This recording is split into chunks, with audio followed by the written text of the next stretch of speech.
to this podcast. This is the third, is that right, Stephen, in our series? It is indeed. Okay, so first podcast, what we looked at, what subjects?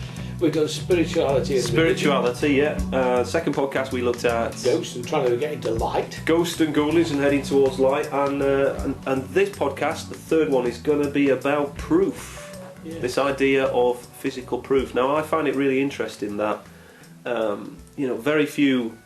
Certainly, my idea of mainstream religions offer you really any kind of proof. It's based on belief, isn't it? It's based on faith.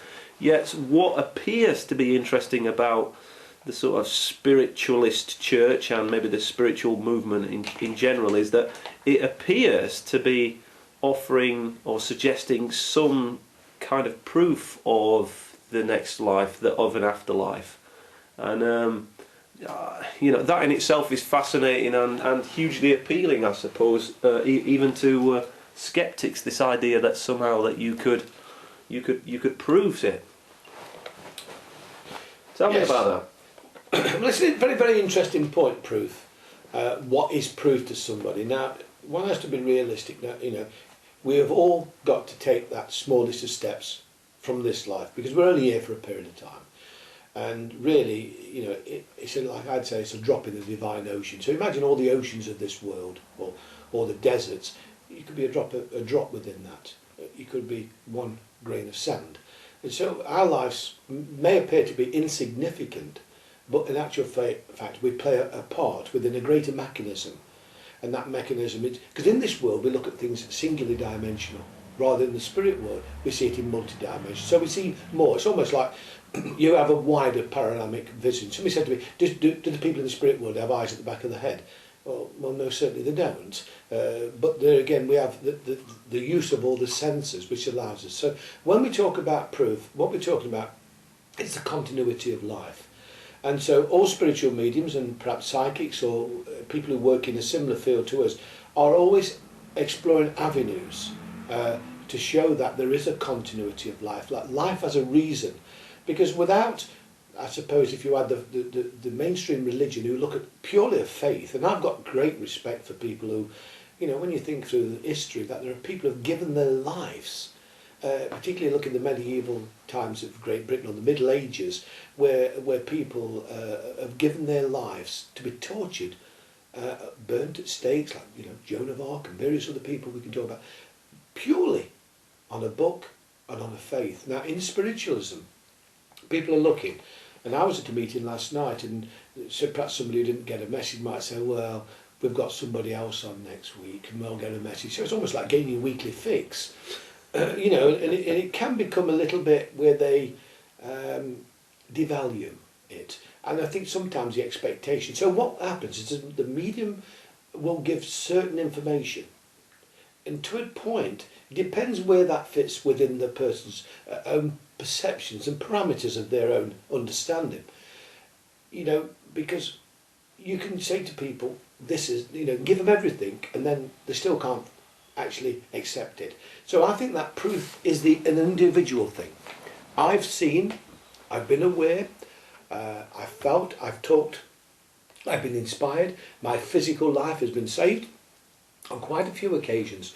And I've gone to people and given them most wonderful information.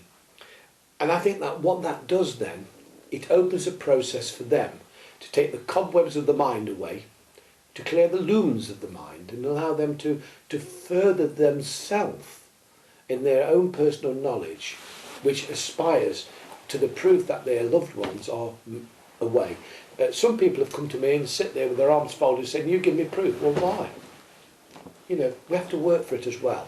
So proof can be many things. You're kind of suggesting then that it's a personal proof kind of mechanism, because I suppose people have tested mediumship, tried to test it tried to analyse it under a kind of laboratory conditions, and they would argue that it's not stood up to a scientific rigour. I suppose the counter argument to that is lack of a proof isn't proof of lack of something lacking, is it? I suppose. So, where do you sit on this sort of scientific testing, kind of debate or point about what you do or the gift that you've got. Well, I look, there's a man, I think his name's Randy or something, and he's going to give everybody a lot of money. Yeah, there's £1 million if Yeah. anybody can, the first person who can prove that there is an afterlife or that you have any sense of connection with it. That's right. Well, my view to that is, well, keep your £1 million or whatever it was, because I don't really need it anyway. But my view is this, is that he can do what he wants. And I've seen some of the tests which were on television. But at the end of the day, we'll all pass on. We're a physical body, but within that, with the physical body, is the soul and the spiritual part. I think we should have another podcast at some point about the earliest days of the spiritualist church movement, because it was originally based on a phenomena surrounding some sisters, wasn't it? The Fox sisters, yes. Who were later sort of debunked as, making up the whole kind of table wrapping thing and the tapping and all that kind of thing. Well, I saw that. That's why I led to me to Jack Corbett, because I went to a place and there was, does anybody there move the table once to the left or once to the right? I've seen that. I don't want that.